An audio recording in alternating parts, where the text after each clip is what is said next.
Two, but it was about third and fourth today, and Manchester United and Chelsea on 66 points take those berths. They will be in the Champions League next season. Leicester and Spurs will be in the Europa League. Wolves finish seventh. If Chelsea win the FA Cup, they will definitely be in the Europa League next season. They are still in the Europa League this season, of course. Should they go on and win it, they would be playing Champions League football. Arsenal in the FA Cup final. They have to win that now to get into the Europa League. They finish eighth, and there is, we should point out, a top half finish for all the heroics for newly promoted Sheffield United. They finished ninth on 54 points.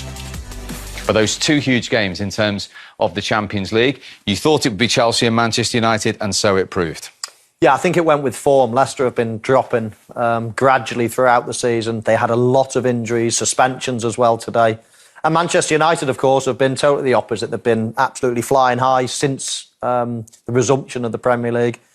They're playing a different style of football. Yes, the last few games have been a bit off shade, let's say, off colour at the moment, but they just had too much for Leicester. I did fancy them to win, although they weren't so convincing. It wasn't Manchester United's best ever performance, but I think they deserve it on the whole to be in the Champions League. It was about getting the job done today, wasn't it, for United? Yeah, most definitely. It was all about the result and getting Man United in the Champions League, and they weren't great, but they stuck it out. Leicester were knocking at the door, but they just couldn't find that goal.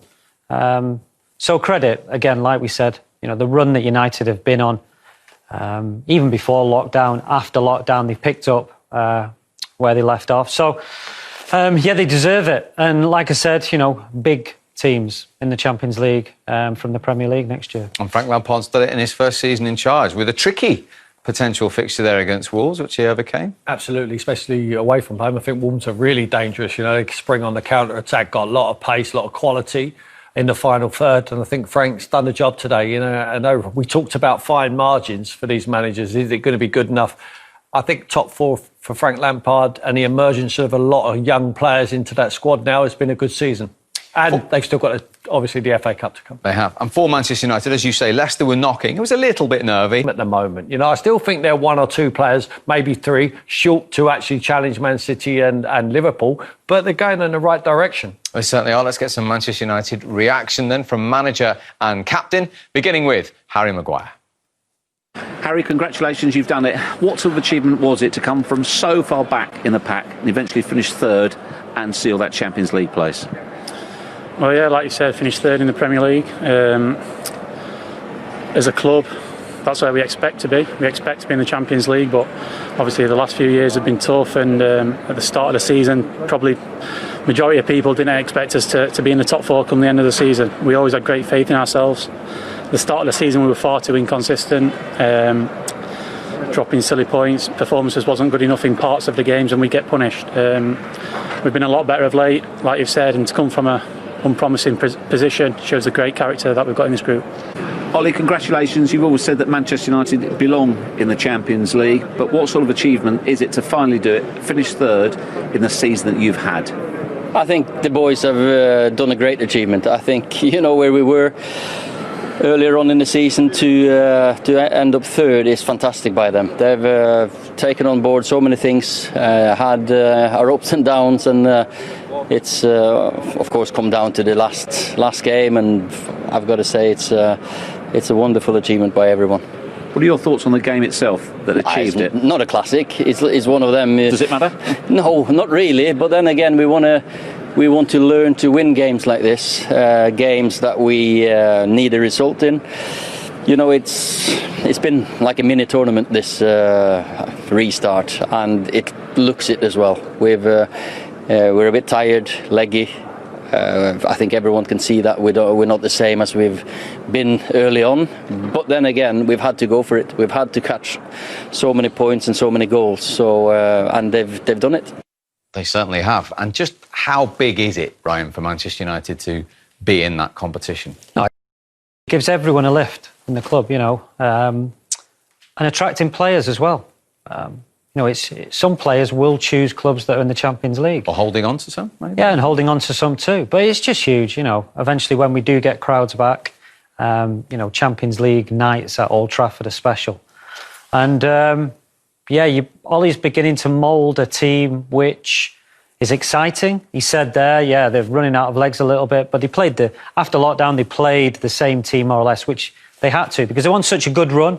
So it was hard to chop and change, and they did look a little bit tired at the end. But I agree with him. Need 3 players, I would say, to go into the starting 11 even. So to challenge both for the league and for the Champions League next year. Is this as positive as you've been in a long time about a Manchester United team? Oh, definitely, yeah. I mean, the players now, they do look as if they're the next team, let's say, to go and challenge the Liverpools and Manchester Cities of this world. You're looking at it for a long time now, and they've been miles clear of anyone. But on form in the last, 20-odd games, and United are right up there. And I think another telltale time was when they won it there. Of course, yes, there was celebrating, yes, there was handshakes and all the rest of it. But there was no crazy celebrations. There was a steely sort of determination look from Ole Gunnar Solskjaer as if this is the bare minimum. Hang on a minute, we're Manchester United. Top 4 is bare minimum for us. So they're not going to rest on their laurels now. They're playing particularly well. But as the lads say, they still need to add a little bit more before they can go and challenge for the top honours. Frank Lampard will be celebrating that fact as well tonight. He needed a point today. He got all... Quetta have helped him out massively. Well, of course, it was a big decision for Chelsea to appoint their former record goalscorer Frank Lampard, who'd had 1 season at Derby. He's reached the top 4. Let's see if he feels vindicated. It's a nice thing in football to prove people wrong, and I understand the doubters because people will look at it and go, you got the job for a big part because you played at this club for a long time. 1 year at Derby doesn't normally, on your CV, doesn't normally get you the Chelsea job. But at the same time, the work that I put in here for 13 years as a player and how I feel about the club, and maybe the stars aligned for me in a way. And I had to take it on the chin and understand that if I ever want a chance to be Chelsea manager, which is always a dream of mine once I took this type of role, I might not get another chance at it. And the difficulties were there to take. I wasn't scared of the idea of failing because I trusted that I've had a good career as a player. That's done, that's finished.